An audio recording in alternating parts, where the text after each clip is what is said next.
extremely fast. So, but that didn't last very long. So we went to, it's not in the picture actually, we went to a 10100 series, which had 12 terabytes of storage, and I think 112 snippet processing units. Sorry. Stop me if this is really bothering you. So it was basically meter box. We went to the next box basically, but that didn't last very long either. So what do? You go to meter, stronger machine. Basically, we went to Twin 24, which had 64 terabytes of storage, then 184 data slices, meaning that it can actually it'll basically do it in 184 parallel processes. As you see, this is with this picture. Actually, someone photoshopped me there apparently, but it scales vertically. So what your next basic option is that you have to buy a stronger, more expensive machine. It comes with a lot of goodies, right? It's easy to get started. So if you have a small team and you're handling certain volume, it'll help you tremendously. You don't need to have a huge team of engineers to manage that, maintain that, but it's expensive. So it is really not scaling very well for us. So that's what made us actually start looking into Hadoop. Our Hadoop cluster is about 150 nodes. We're talking about over 700 terabytes of storage capacity. It is not actually a storage-oriented cluster, and we'll talk about why. But as you see, all of a sudden storage becomes not an issue. So this is sort of the evolution of the system. So we did have some requirements for Hadoop. First and foremost, all of the numbers that you had in production had to exactly match the Hadoop numbers. Meaning that if I'm looking at seller revenue for a publisher in Hadoop, Hadoop numbers versus what's available in production in Netezza, they had to match exactly. We had to make sure that all of our SLAs are respected. Meaning that if we are 6 o'clock hour, we have to make this data available with our reporting system latest by 7:30. So these SLAs had to meet. That was one of the requirements. It needs to be up and running 24/7, 365. So we cannot stop our data pipeline. It's just not an option for us. So we had to have a system which allowed us to do that. I was in Hadoop conference in last November. The main reason I was there is basically just to hear user stories, because when you are maintaining a system where you just cannot be down and it's mission critical and your clients are businesses, running businesses, and they're relying on this data, I just wanted to hear more stories where this was used in mission critical systems. And to us, that was really important. And we're going to talk about a system that's mission critical. Hopefully this gives you more confidence that it works. And we need to be able to scale cost effectively, right? So we don't want to spend millions of dollars to get another meter machine. We want to be able to make that more iterative. So, and we need to be able to run both systems in parallel, meaning that both production and the new system, Hadoop system, had to run in parallel for a while. And there's an overhead associated with it. If you are considering Hadoop, and you're saying that, we did the POC and that it works for us, I still urge you to invest the time and run it in parallel for a while. We've done it over a month, literally, or had automated validations running continuously, because there are operational experience that, that you're lacking. That's one of the challenges. And, unless you go to production, actually run the system in parallel, you won't find out about those. So this is very valuable it paid off for us. So I strongly recommend you guys do the same. Now, thank you. I'm going to talk a bit about the data flow, actually, how we get this data into Hadoop, how we get this data into Hadoop, and what else. So we are globally distributed. We are currently in 4 data centers, and we have 2 data centers in works that it just keeps getting more and more distributed. What we have is we have ad servers, literally thousands of servers across the globe serving these billions of ads. And what they really do is, as they serve, as the transactions happen, they stream it to an application that we built in-house called PatRat. If you are familiar with Flume or Scribe, it is a similar concept. It's a real-time data ingestion system. It allows us to flow the data from different data centers into where we want to process this data. So if you look at Amsterdam data center, we currently do not process any data in Amsterdam. It'll stream its data to New York, where we do have a Hadoop cluster. And the pack rats in New York are told to log the data locally on their disk before they restream it back to LA. Basically, they have the concept of an upstream host. So we actually have the data duplicated in multiple data centers, both in LA and New York. In this case, we're going to capture it in New York.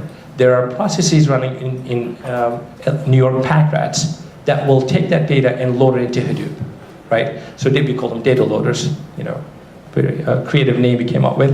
And then as they load the data, they will basically ping a data management framework, our data management framework. We'll talk more about the data management framework itself, but if you're loading 20 gigs of impression data, what you're doing is, hey, I just loaded 20 gigs of impression data so that your management framework can manage the dependencies and see which table's got new data and stuff. We'll dive into a little bit more. Once the data is in Hadoop captured, data management framework will basically kick off aggregation jobs, validation jobs, you name it, and then it also handles all the synchronization, data synchronization. So we will actually dive into more details of what gets done in there, but this is basically responsible for syncing data over to 2024 Netezza or Vertica, MySQL, or whatever you want to sync it over to. So this is how we manage the data flow of our system. So a bit about more DMF. Again, this is the system that orchestrates the overall system, right? Overall data management. We have 200 plus active jobs today, and they're dependent on each other. They have priorities, they have conflicts, they have to be ending up in many places.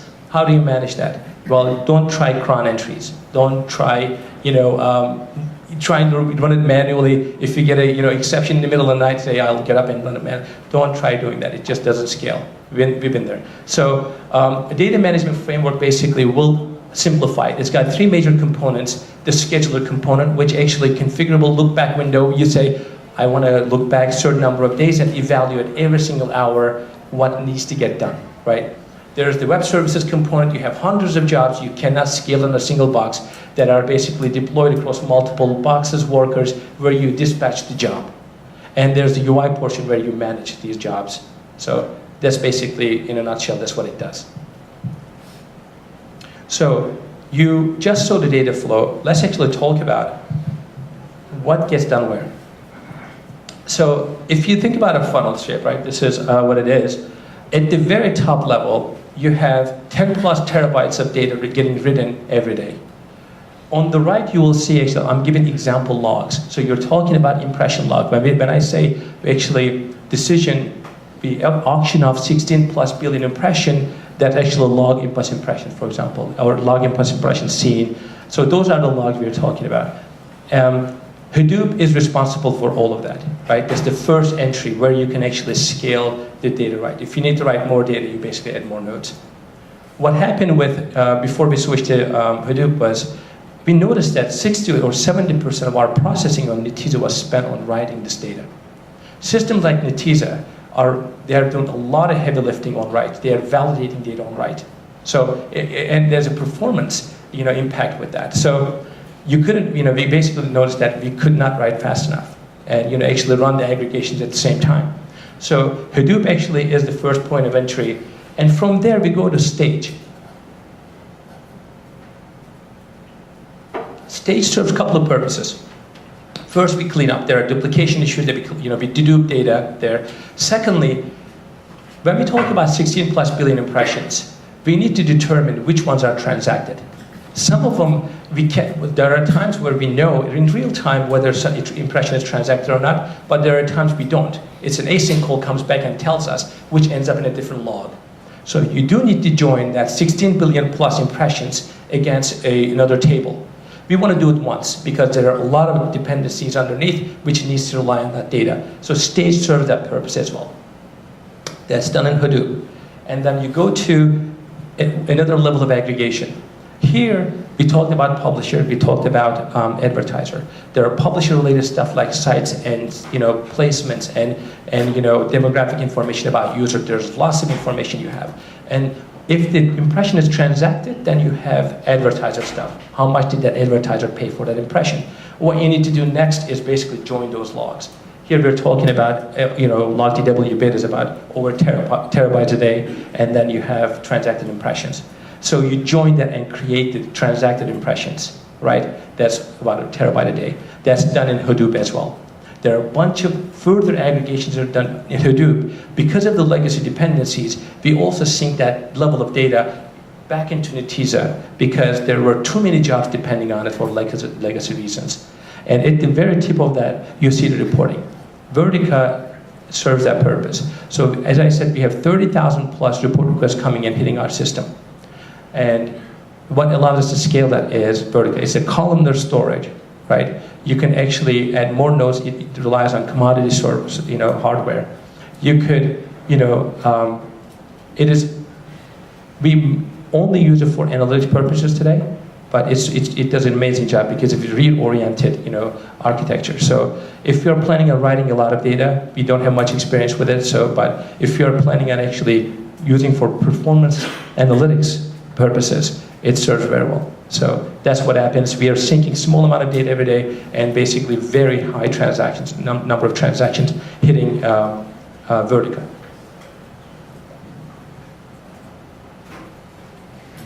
I just want to make sure that I'm covering everything here. That said, I'm going to, now we need to get to the meat and the potato of the meal, right? So Sateesh is going to take over from here and dive deep into what we've done in terms of configurations and tuning and some of the steps we took to make sure that system was up and running, humming, fine in production. So I'll hand over to Sateesh.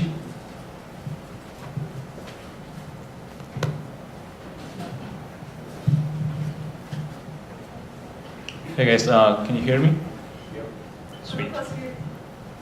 Okay. So we were looking for horizontally scalable solutions. So we don't have to hit our bumps and buy bigger, stronger appliances. But that said, we didn't really have any Hadoop experience to back us. So we kind of went ground up and started with the proof of concept cluster. It actually started with me setting up a one node pseudo-distributed cluster to just get installation working, figure out what are the different components involved, how do they talk to each other, and kind of just play around with them. And quickly moved to a 6-node cluster to have a more close replica of what we think we want production to look like, what kind of jobs we want to run, load volumes and stuff like that. So 6-node kind of worked for us, and if any of you guys are looking to launch a cluster for evaluation, I would say at least 3 to 4 nodes, so you can have name node, job tracker, a bunch of name data nodes to actually distribute the load. And so once we had the cluster up and running, we basically simulated what we wanted to do in prod, which was be able to load logs from data loader, figure out what kind of timings are we looking at, run jobs on these things, either map-reduce jobs or Hive queries. We also had HBase running on this for some time to figure out what kind of read and write throughput we are seeing with HBase. Effectively evaluating this cluster so that we can prove that Hadoop will work for us. And also one more thing that came out of this one was capacity planning. The tipping point was we were able to run the first level of aggregations. Like the first one in here where joining 1 hour of log Yilmaz impressions, which was around 120, 130 gigs of data with 10 gig preempt, which actually tells us if the impression was transacted on. We were able to do that in an hour at the very beginning, and with more tweaks, we could actually get it down to like 30 to 40 minutes. So that was promising, and that kind of was a tipping point and led us to invest more in Hadoop. And also give us an idea about capacity, like how many nodes we might need to actually get this down to more reasonable timing, say 6 minutes, 7 minutes, how does it fit into our pipeline? So from capacity planning was pretty useful. And moving forward, we realized a quick need for automation. Pushing configs with just doing SSH, pushing a config around didn't really work. It worked when I was doing them manually, but once you had a cluster which you wanted to be up and running, be able to try different configs. In fact, even launch a cluster from scratch if you wanted to. For whatever reason, something went out of memory, you can't bring up a node back. you want to start from scratch, what do? You can go back to SSH, but automation will help you immensely, and that's what we did. We were using Puppet internally, and we basically had recipes for Puppet written down so we can easily launch nodes, push configs, start-stop services, help us with anything that was manual before. Integration, kind of Ersin touched on this thing, right? So we had an existing pipeline working, which we didn't want to take down was not an option. We didn't want any negative impacts on it, but at the same time we wanted to have a parallel pipeline working so that we can do the same kind of jobs that we were doing against Netezza and be able to validate them in real time, and also configure these things so that in case of failover scenarios, we should be able to easily switch data loading from data loaders to NZ versus data loaders to Hadoop, or let DMF run jobs versus instead of Netezza run jobs against Hadoop. And also from DMF framework perspective, wanted to abstract these things so that from its side, it's just running one more aggregation, one more ETL job.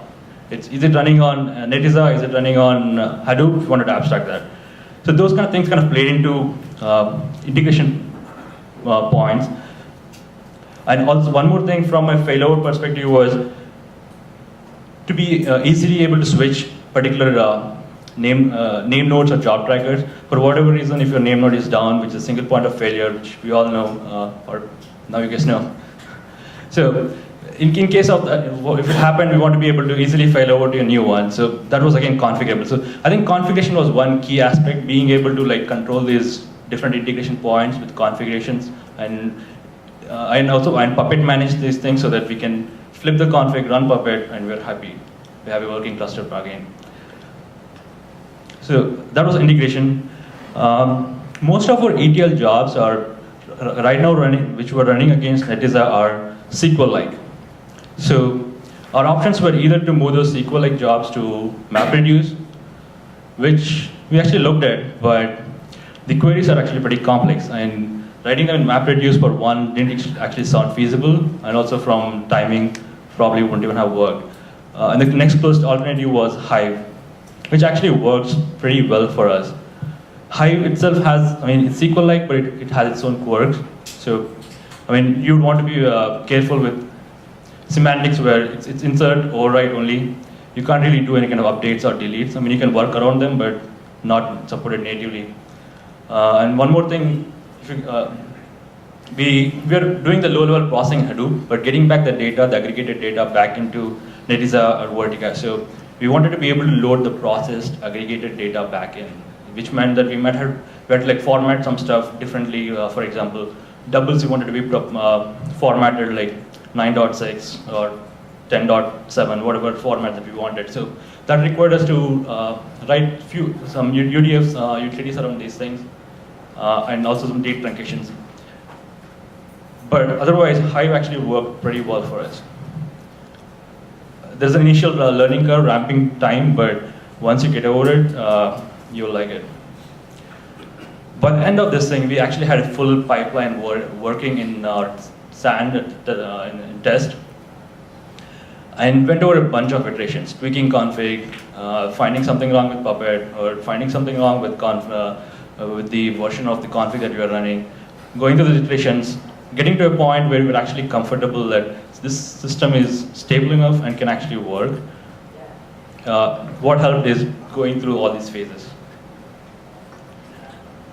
And as the title says, changing engines of 747 while in flight. So effectively, because we had a current running system running in parallel, we were changing it while it was running and wanted to do it pretty seamlessly. Configuration helped, and we were actually able to do that by just flipping a config, and no one really noticed any differences. One secret was we were running this thing in kind of dark for roughly a month before the initial launch, validating it all the way through, and fixing things and gaining operational experience. So that kind of smoothened things for us, and when the final switch happened, it was seamless. And kind of move into what kind of tunings or learnings that we had with this one, and I'll talk a bit more about operations. and steps we took to get into prod in the further slides. So the way I see optimization is kind of on 3 levels: hardware, application, and Hadoop. I've seen, people spending a lot of time trying to tweak a particular Hadoop configuration or more than one configuration. There are too many variables, and from my experience, you often spend too much time, probably not get a lot out of it. So going back, things that are actually definite wins are, from a hardware perspective, if you turn on hyper-threading, you can effectively double up your number of maps, number of reducers, which means that you have more capacity. You can run more stuff in parallel. You can also do stuff in less number of phases. If your mappers are running in 2 phases, with more number of map slots available, you might be able to finish it in 1 phase. Similar thing on the reducers. So effectively, you get a better throughput and utilization of the cluster. Second thing being moving to LACP. LACP is link aggregation and control protocol. So if you have more than one network interface available that you can actually use, which we had available, you could increase your throughput, network throughput, and one more thing it provides you with is redundancy. So if one of the links is down, you're still up and running. It's not going to bring down your node and slow down anything else. Actually, in fact, increase your throughput with the dual connection. JBOD, so just a bunch of disks. Initially, we had RAID configured disks, which is kind of typical with all our machines in the cloud. So we got those things and soon realized we can't really increase the read-write throughput. And given HDFS provides you reliability that's actually copying the data into multiple nodes, we didn't really need the reliability in that perspective from RAID. And so went with JBOD, which is again a somewhat common recommendation too, is so that you can actually increase your read-writes and use more concurrent, effectively be more parallel. Last, don't use the OS disk for almost the same reasons as JBOD. Once you start doing that, you have a contention with the OS processes and whatnot. So just isolate yourself and use on your data node, whatever disk you have, dedicate them to Hadoop. Moving on to application side. So sort and shuffle is one of the single most expensive phase during the map reduce. I think most of the benefits, if you can get anything, will be around that one. What you can do is, one of the common practices, if you can use a combiner. So you write less intermediate output to the disk, less data moving over the network between maps and reduce, and effectively increase your timing. One more thing is intermediate output compression. Pretty much, by default, I would say you should have it on, unless you have any strong CPU usages which are not working for you. So basically, less data over network, so you can speed up things. Data partitioning. So we kind of run our jobs on an hourly basis, where we process the previous hour of data in the current hour, and which meant for us to basically partition by hour. So for any use case, if you're basically going over a particular member data or a client data or anything, if you can come up with this particular partitioning scheme, it will help you to run on your jobs on smaller chunks. One more thing it also helps and also does is with Hive. We use the same kind of partitioning on the Hive. So when you run a Hive job, you would say where my partition is this, and you're limiting yourself to a limited set of data. Avoiding long polls and distribute appropriately. You would often see, your maps or reducers either running too short or too long. If they're running for just a few seconds, and some are running for a few minutes, that's not a good usage of the cluster. So what you would want is your average to lie somewhere in between, and maybe a minute, depending on the log files, depending on your job. But you want to basically have them average to some number, and not have long or short polls of it. So you might have to come up with a different hashing on the key, or some strategy where you can distribute it more evenly. One reducer wave kind of ties back to the previous one. So if you have multiple reducer phases, that effectively means your job is delayed as much. because if the reducers are not done, your job is not done. So if you can actually pipe more to the reducers and have it go in one phase, you can finish the job quicker. Two ways to do this, or at least two ways we do it, is one, control the job with the map red reduce task to a certain set limit. One more thing on Hive side we do is with the Hive exec reducer byte and pipe in only 500 megs or a gig or whatever is relevant for that particular job. And all of it we actually can do because we built into the framework a facility to override configs per job. When you run a job, you can specify a certain set of config overrides, and they only run for that particular job. Distributed cache.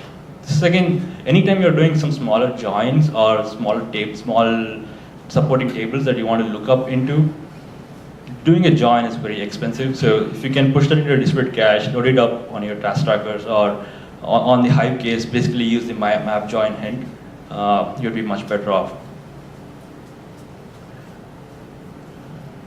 Okay. On the Hadoop, and going to the Hadoop side, right, there are too many variables. You can spend a lot of time tweaking them and may or may not get benefits. I'm going to try to address a few which should be more relevant. Block sizes. So 64 MB by default works, but not in large scale data sizes. For us, for some of the log files, we actually have 512 MB, and I think a decent size is actually 128 MB for most of the jobs. The reason being you want to run less maps, so you can actually have better utilization of the cluster, and basically with the maps comes the overheads. So if you have small map jobs running for a few seconds, then you also have the overhead of actually launching those child jobs and tracking them. One more thing you can do on that thing is have JVM reuse. So you don't have to launch the JVM every time and actually use it across different child jobs. So block size, figure out one that actually works for you. The higher the better. So you can cut down on the number of maps. Compressing output, kind of touched on this thing with the intermediate output, but the same thing kind of applies to the actual map reduce output itself. For example, if you have job A's output being consumed by job B, it makes more sense to have job A's output compressed, which is what we do with most of our Hive jobs, where between different levels of aggregations, it's all compressed data. IO sort MB. So this one, along with a couple of other configurations like sort factor, and also there are some settings on the reducer side, effectively help you to minimize the disk spills. What you should be shooting for is having your map output records to be close to spill records. The default, the IO sort MB, I think it's probably 200, if I remember correctly. You might be running a lot of intermediate output to disk, getting them back into memory, sorting them, writing it back, and going through multiple loops. So if you can bump it up, you will write less stuff to the disk. One thing you need to be cautious with this one though is if you have n number of maps running, you need to multiply that factor with the IO sort MB value that you set so that you still have enough memory left on the box for rest of the stuff. Otherwise you'd be, you could run into out of memory issues. DFS data node failed, volumes tolerated. One thing we realized was one of the disks while the data node crashed, and there's a lot of data that's actually available but needs to be replicated. One way you can avoid this is using this config. If you set it to 1 or 2, or depending upon you have 6 or 12 or how many your disks you can tolerate failure for, you at least can have somewhat of a controlled failure. Your data node will still be up and running, and you can take it out of rotation and control the replication.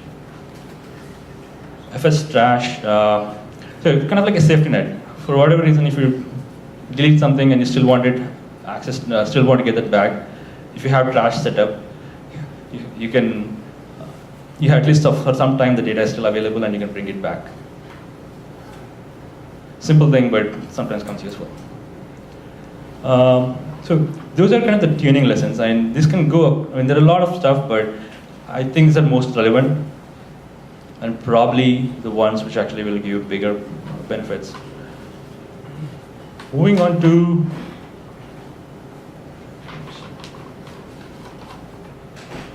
getting Hadoop into production. So we, again, as I said, we didn't have much experience with Hadoop itself. Forget about operations and actually maintaining this cluster.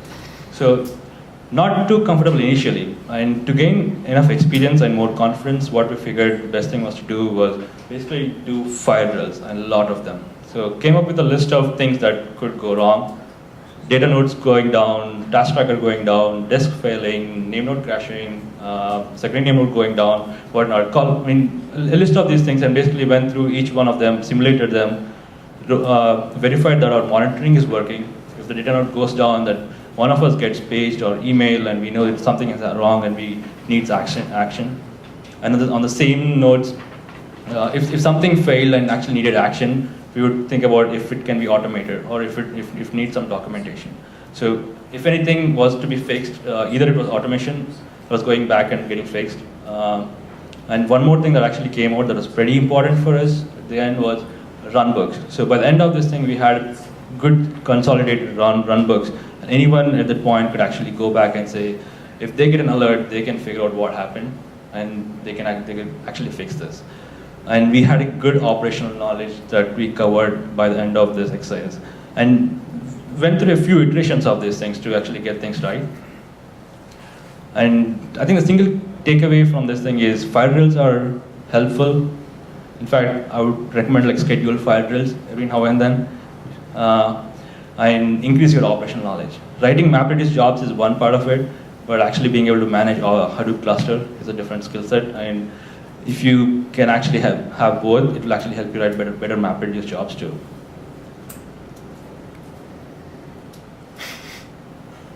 Building a happy cluster. So kind of touched on points in here before, but to summarize, monitor everything. Be obsessive. It pays off.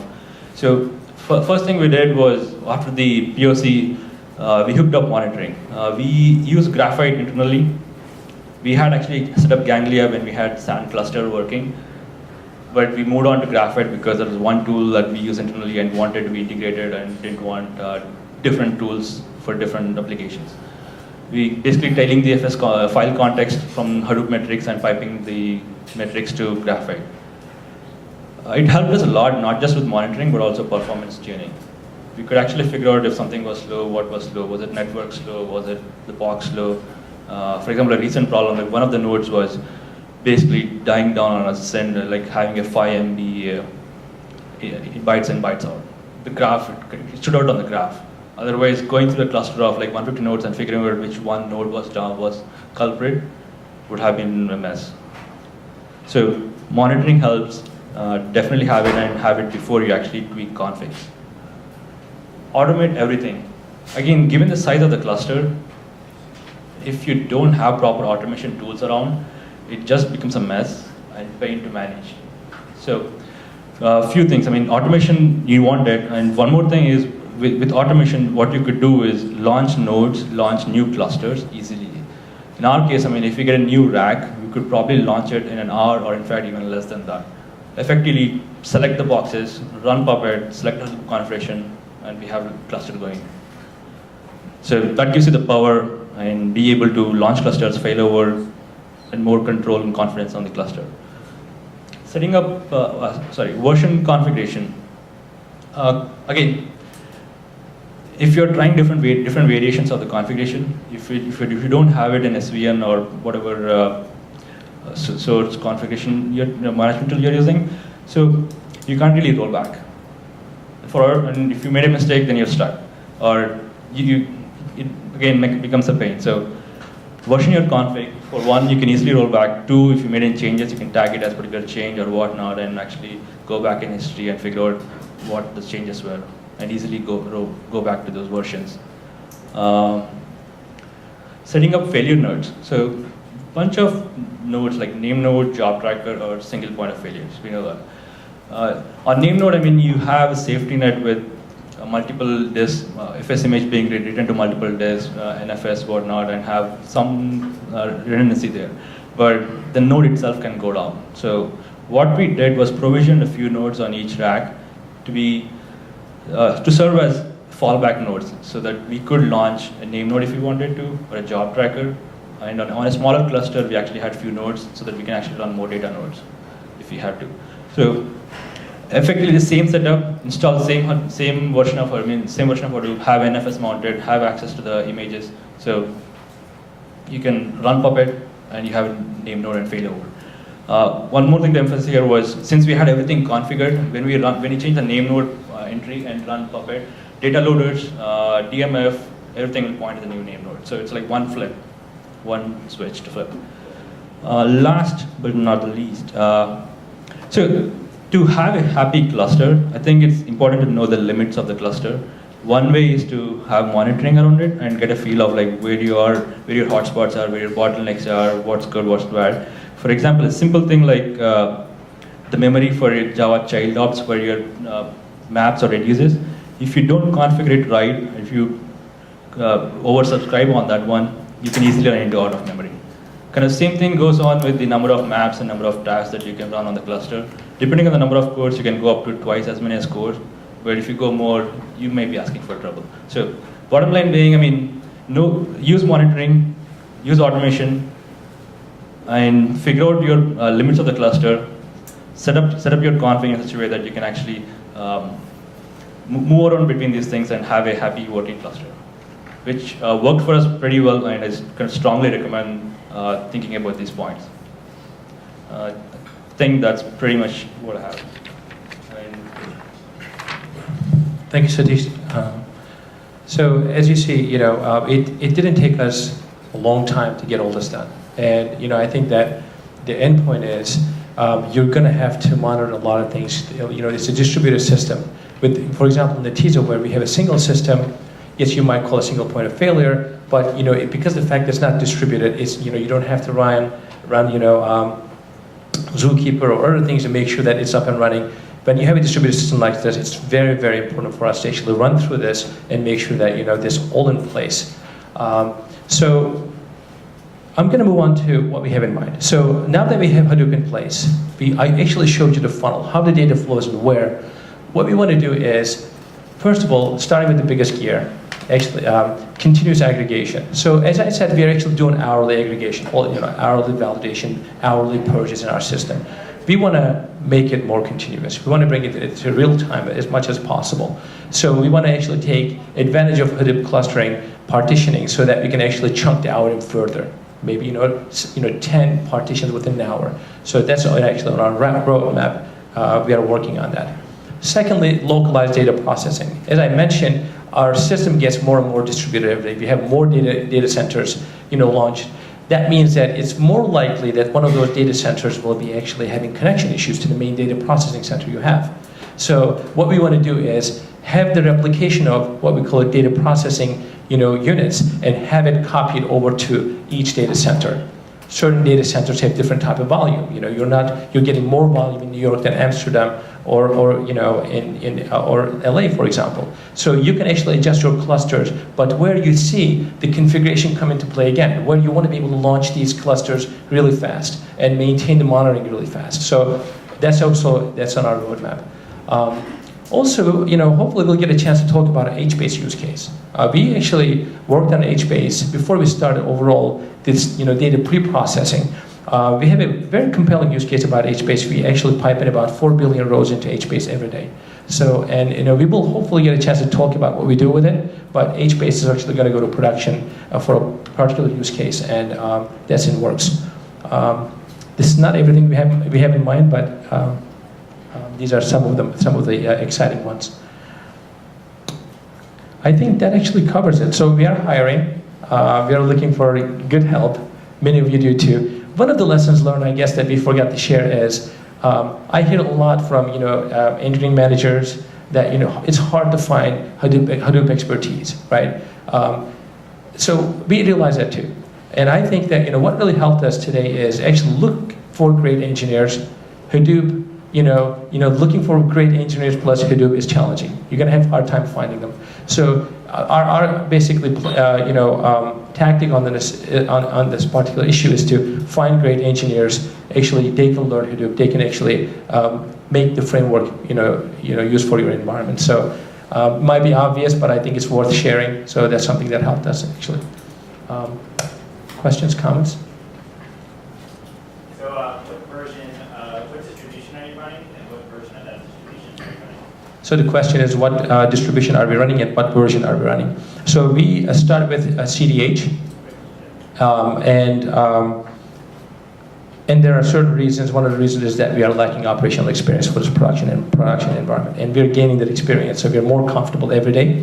Second, in terms of version, we are actually with U2, U1, and in Sand, actually, we are upgrading to U3, and it's going to go through Sand and stage of production.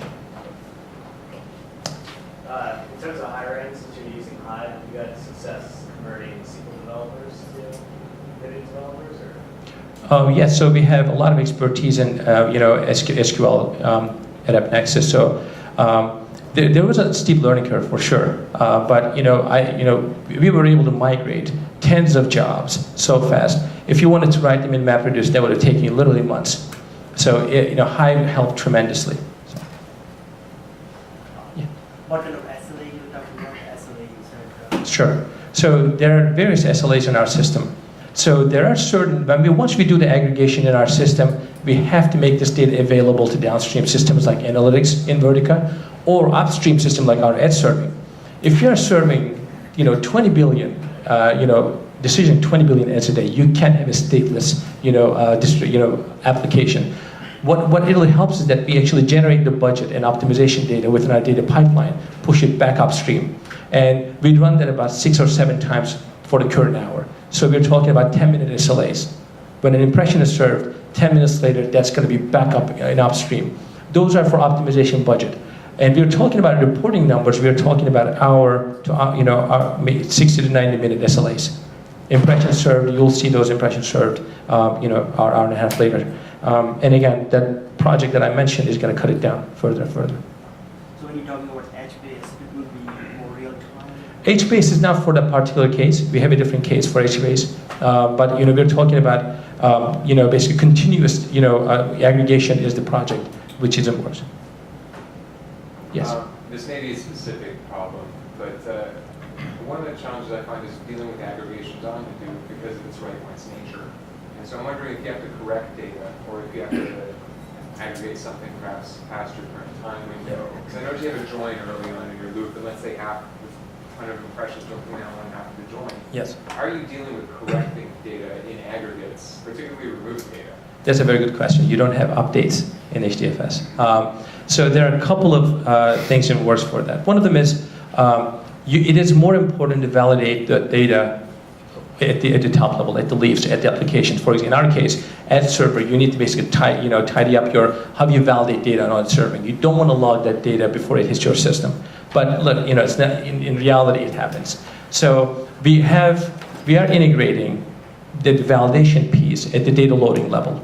If you remember that process where we actually streamed data to Packrass, from Packrass we wrote it to disk, and then from there it loads into Hadoop. We are actually putting a very thin layer where you take the metadata of a table, where you can define validations, it streams it through the validation layer, so that you can actually spawn into bad logs, bad rows and good rows, right? So that's one thing that we're working on. Secondly, in production today, when that happens, literally we have to create a temporary table in an environment and then merge it back in. So it's a pain. So that's why we have those projects basically in works today. Process right to a new aggregation and then swap it. Yeah.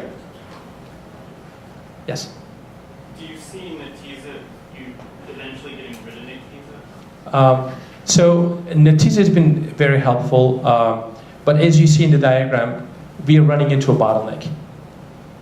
So we're going to continue, I think, using Netezza for a long time because there are certain jobs that are perfect for it.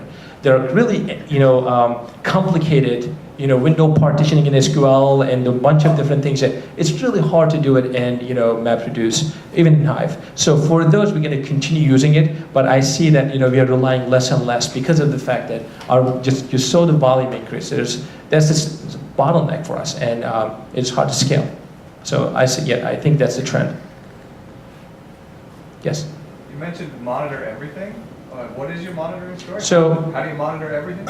That's very good. Well, I don't know the number of data points that we collect, but literally thousands of data points we collect every second. So we're talking about all the system metrics. We're talking about CPU, I/O. We're talking about all that goodies that actually come in by default.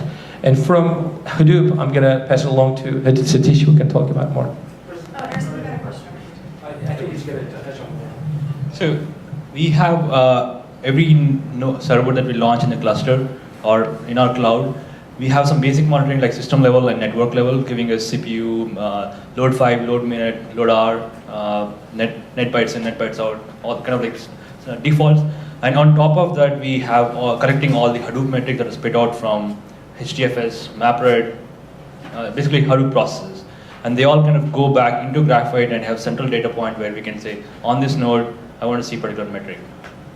And you can do more complicated stuff on the tool, like aggregate them by particular 3 or 4 nodes, or do more kind of sum average and things like those. As you said about hyperthreading, right? So did you observe any performance improvement using hyperthreading? I see that we can improve the number of task loss available, but did you observe any performance improvement using hyperthreading? So the performance improvement kind of was more towards the throughput, not necessarily for the same job with on and off, but we could push more through the pipe. If we were finishing a set of jobs by 40 minutes past the hour, now we could finish them 25 minutes past the hour. So we kind of like brought our SLAs there. And what is the maximum number set at OS level? What is the maximum number of files open set for running jobs over MapReduce or HDFS? I don't remember the number, but it's in tens of thousands that we have set it up, I think. Recently, I see, in the user group, many of people posting the jobs are getting failed because of the file. Running out of file counts. Yeah, I think it's more than 10,000. More than 10,000 for yeah. It's 300K, I'm not sure. I think it's tens of thousands. Any more questions? And what's the tool you're using for exporting data from Hadoop to Vertica? So we initially looked at Scoop, and in fact, the primary use case back then was actually moving data from Netezza to Hadoop and Hadoop to Netezza. Some things didn't actually work for us. One thing that stood out was there was no support for like reading data from views and back into Hadoop. And I think one more thing on similar lines was kind of like the way we want to split the partitions, number of maps that we wanted to run for exporting or importing. We want to have more control on it. And what we ended up was writing a simple MapReduce job, which effectively does, instead of splitting by the data slice ID, which is an internal concept, and on the Netezza, we split by an hour. So 5 minutes, 10 minutes, or the window on the hour. Yeah. How much time do you spend on testing whether to use Hadoop or Vertica or something for a particular function? And if that's the case, how much time? Do you see there's potential need for like a single API where you can just make a call here, this API will try to call the Hadoop and everything for you, so for your testing purposes? So we had it, I mean, the use case was different on different levels, right? We were using Hadoop more for like aggregations and actually going to the logs. And reporting was more real time. We expose it through a REST API where you actually make a call and you get back data. That doesn't really fit into Hadoop model. So there are different positions on the stack, and we might expose the same API at one point, but that's not something that we actually have considered so far. Yeah, so we did run a POC for determining what, in terms of analytics capabilities, what we wanted to use. I think there's a blog post coming up, how that went. But in terms of, big batch jobs versus, you have thousands of requests basically hitting daily to pull reports, that's a totally different use case. So we did a POC separately for that, but Hadoop was not involved. What does your hardware profile look like on your nodes? So we tried a couple of different hardware profiles. Originally, so we are using Dell internally. So we have 6100s, C6100s, which has 6 disks on them. We are talking about 6 terabytes per node.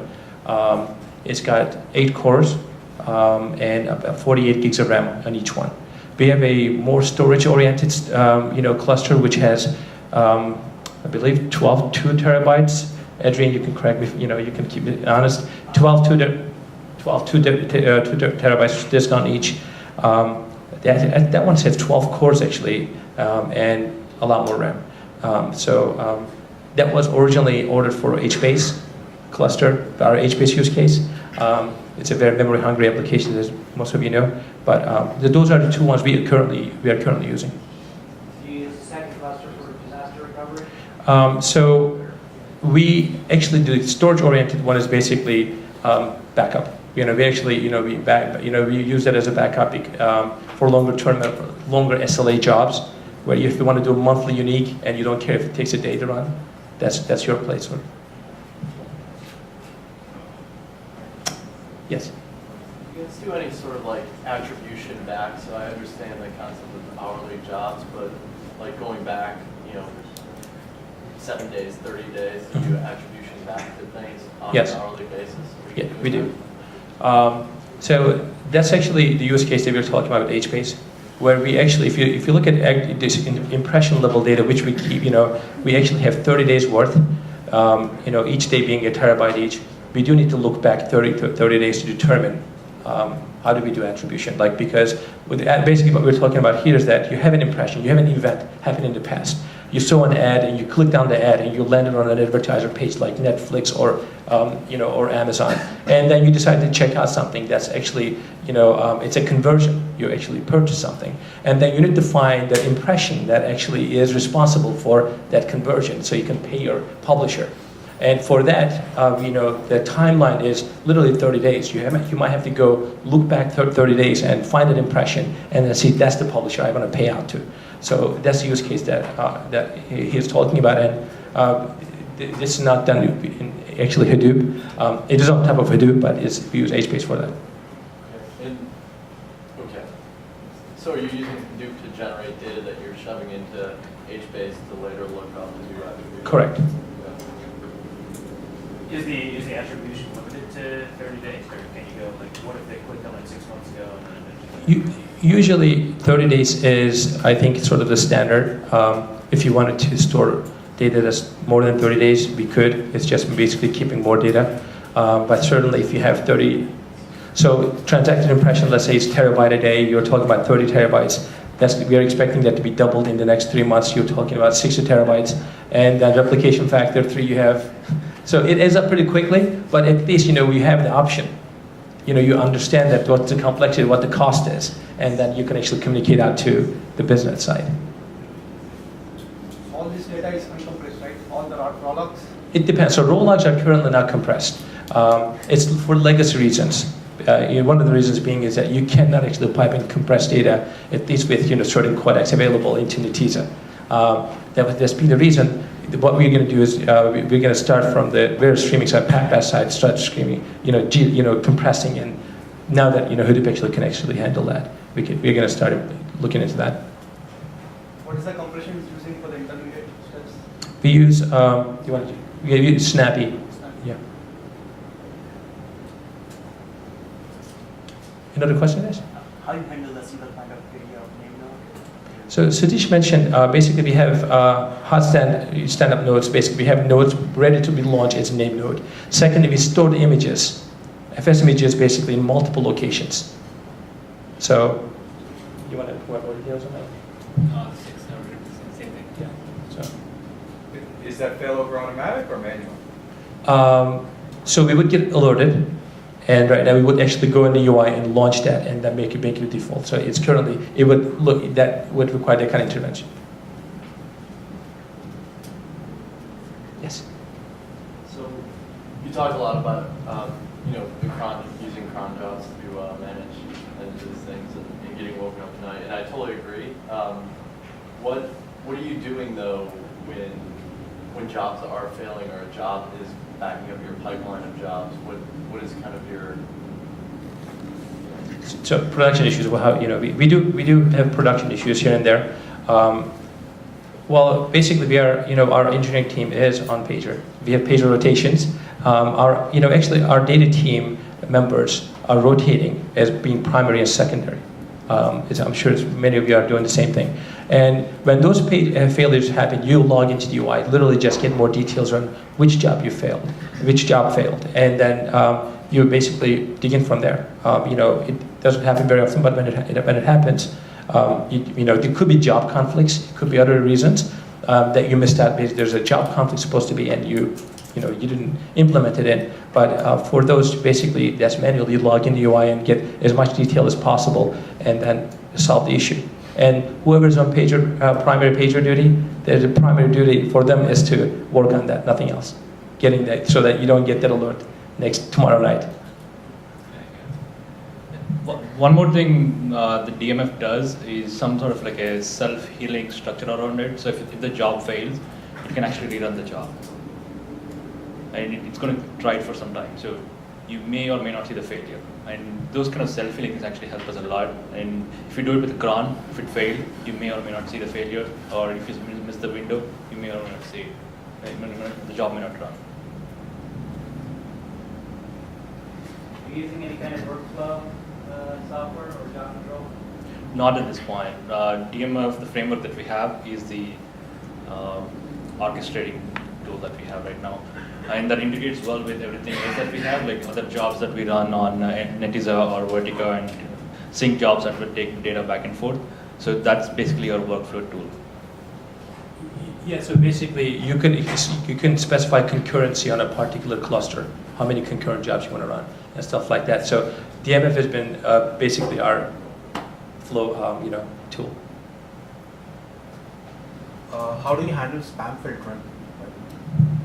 Spam filtering? Yeah, because when you get data from the logs, there could be a lot of spam. Yes, absolutely. So we have a separate team that's actually dealing with old impressions and the sources for it. When you run an infrastructure like this, where we are being a platform, where other companies are relying on your data, one of the responsibilities is that you want to make sure that there's a right checks and balances in place.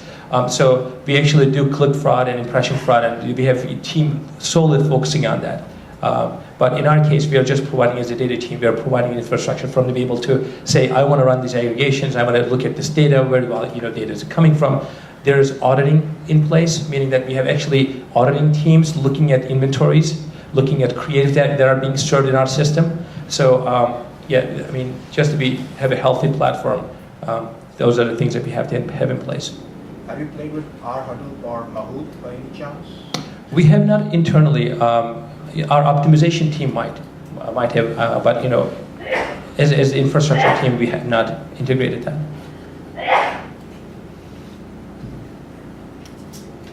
Well, I guess that's all. Well, thanks for coming. I hope you enjoyed it.